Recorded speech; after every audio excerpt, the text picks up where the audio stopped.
kulanti wacan oo wanaagsan daawadayaal meel kasta oo aad dunida dacaladeeda ka joogtaan halkani waa Fox Somali TV waxa khadka telefoonka si toos ah ugu jira Axmed Maxamed Cali Raadsato oo ah gudoomiyaha waqooyi bari oo ay ku mideysan yihiin beelaha warsangeli dhulbahanta iyo fuqshini Axmed waxaan rabnaa inaan wax ka weydiino baaqi jamhuuriyadda federaalka Soomaaliya ee ahaa mowqifkeeda ku aadan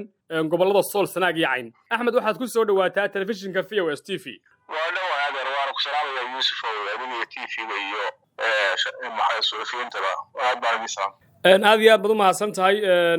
قدومي أحمد راتساتو مدحونها جمهورية فدرالك الصومالية مدن حسن شيخ محمود ما أنت وحاو سوتشي ذي قطبط وحاونا عدي موقف كيس كو آدن ددك غير SSC سيدو كلا وسيرك أرماها قدها أيها يساقونا هادلي أرنتها سيدايا إذنك إذن لم مقطع والله يوسف runti marka laga yimaado dhowr iyo 10 sano ee dhibaatada gobolka Sool ay ku haysay Soomaaliland ama maamulka Hargeysa ama dadka qaarkood loo SNM marka loo yaqaanay marka laga yimaado iyo dilalkii muddo dheer soo socday maxay dadka madaxa loo duubanayay iyadoo gobolka ay gacanta ku hayaan marka waxaas oo laga yimaado markii dadkan cusub soo asboonaaday shacabka barona ee bishiga laga dhacayay 45 casho laga joogaa 45 casho ilaa maantadan ay taaganahay ururisi gobolka Sool inta shacabku waxay la hadlayeen dawladda federaalka madaxda ugu sarreysa iyo cid kasta oo xil Soomaaliyeed iyo calan Soomaaliyeed iyo xasaanad Soomaaliyeed huban markaan isku soo ururiyo runtii shabaabtii laga filayay oo shacabka Soomaaliyeed ee gobolada SSC u dhashay ama waqooyi bari ee Soomaaliya shabaabtii laga sugayay ama dawladda Soomaaliyeed ama madaxweyne Xasan Sheekh laga sugayay kama aanan yeelin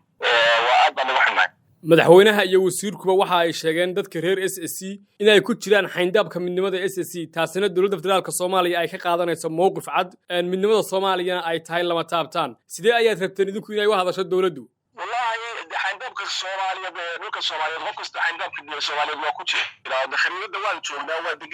deganaan doonaa hadii la yiraahdo laakiin madaxweynaha waxa laga rabay oo hadii marka adaf al-iimaan ugu baaqo dadku waa qabiil weeye qabiilkan qabiil SSC la yiraahdo ayaa diga oo dhulbaantay Warsangeli iyo Fuqshiniya iyo waliba Musadiriyo marka waxay ahayd inuu yiraahdo hadii xaq adaf al-iimaan inuu yiraahdo qabiilka Isaaq waqooyi galbeed oo Musabixi ciidanka aad soo martay kala baxo beelahiina dhulkiisa ku ciidanka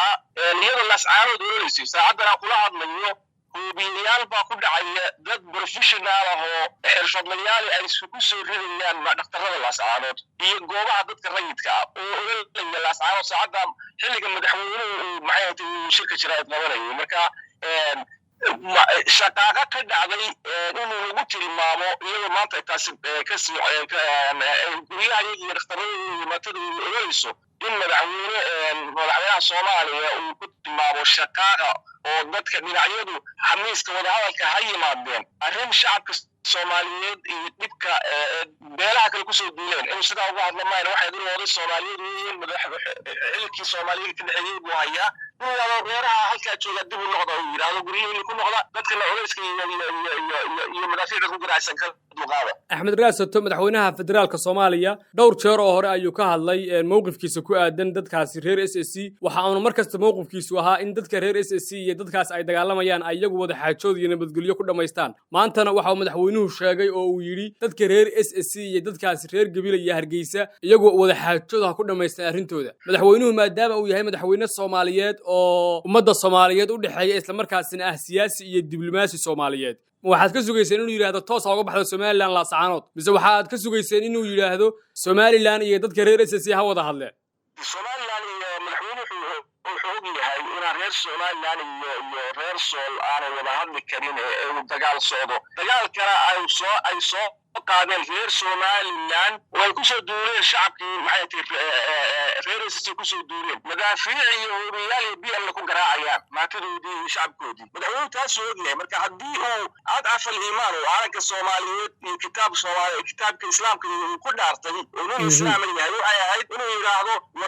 qolada soo duushay marka hore ciidamada meesha ka saareen markaas aan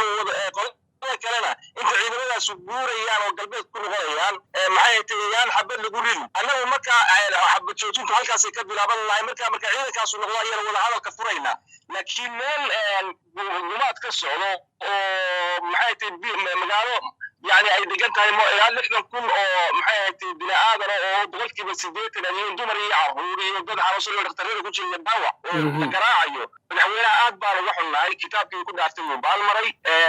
مسكين التري من أوله حرر ديره وديار بكتير غربة جيل يدعوا جيل يدعوا جيل كل بحنا يفوتي يقارنك يدعوا قارنك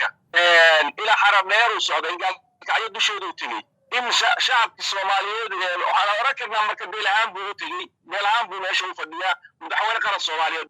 مثل كده مركب حنيب لقاعد وما الصوماليين ما دحيو مدحون dhinaca kale marka laga hadlayo wasiirka wasaaradda arrimaha gudaha iyo dib-u-heshiisiinta federaalka Soomaaliya wasiir fiqi isaga shirkiisii jiraayad iyo baaqiisii iyo mowqifka uu cadeeyay maxaad ka aaminsantiin dadka reer SSC waxaan ka aaminsanahay fiqi runtii marka laga hadlo runtii fiqi uu ka dhawaa madaxweynaha qodob xukuumadda Soomaaliya waxay soo dhaweynaysaa dadka SSC go'aamadii ay qaateen iyo rabitaankooda ayaan soo dhaweynaynaa ayuu wasiirku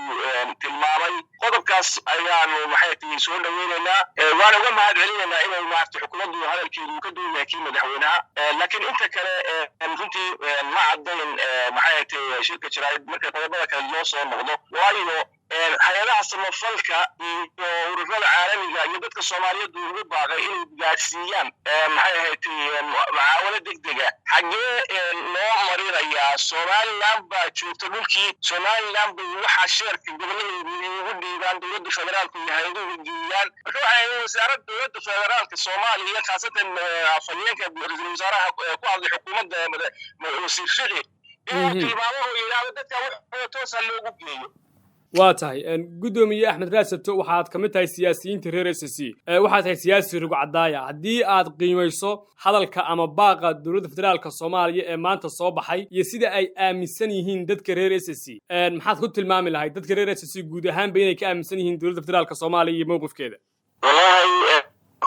dadka Soomaaliyeed baa hadda dowladda ka niyad jabsan sida qaabka ay wax u maamushay ama u socdaan inta marka laga hadlo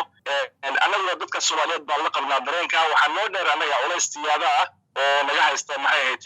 Soomaaliland waxaan u aragnaa dowladda federaalka hoggaanka sare ee dowladda federaalku inaan daacad ka ahayn danaha Soomaaliyeed khaasatan danaha SSC oo ay ilaalinayaan waxyaabo ku saabsan doorashooyin iyo codad iyo ayna miisaan ku leeyihiin xildhibaanada maxay ahayd laga soo doortay Hargeysa iyo miisaan culus ku leeyihiin maxay ahayd hoggaanka sare ee dowladda taasaan u aragnaa gudoomiye Axmed Raasato ugu dambeyn maxaad VOS TV u marinaysaa bulshada reer SSC iyo bulshada Soomaaliyeedba waa bulshada reer SSC waxaan u marinayaa inay midoobaan inay deegaankooda iyo sidii ay fuliyaan go'aanadii ka soo baxay shirkii maxay tahay shalato ay isku dayday Soomaaliya inay carqaladayso aan shirkaas go'aamo ka soo bixin baaqi ka dambeeyay ismada inay maxay tahay ku shaqeeyaan inay dalkooda iyo deegaankooda ay difaacdaan iyo cirdigooda باقي جرات جراتنا بدن بالمحيط جراتها بالمحوسة كعريقية إن لقول نقمه سيدو كله وحن بتشوف الصوماليين ونبغايا شعب كرير السيسي صومالي أبل بيكون يجين ذلك استعمار بكعيين ما أنت من نفس كل رنايان شعب الصومالي وحن حبوا لنا إلى المواد المدن معي هيتي وحن نقول لنا شعب دفتي يقول لنا يا مياه يقولون لنا وحوي الصومالي هكذا قالوا أما الصومالي يعني ولا لنا بواجب كسارة كتاعته يمنا aad iyo aad baad u mahadsan tahay kaasi waxa uu ahaa Axmed Maxamed Cali oo ku magac dheer Axmed Raasato oo ah markaasi gudoomiyaha waqooyi bari oo ay ku midaysan yihiin beelaha wada degan gobolada waqooyi gaar ahaan beelaha Warsangeli Dhulbahanta iyo Fuqshini oo khadka telefoonka ugu waramayay telefishinka VOS TV aad baad u mahadsan tahay mudane Axmed Maxamed Cali sidoo kale baan salaamayaa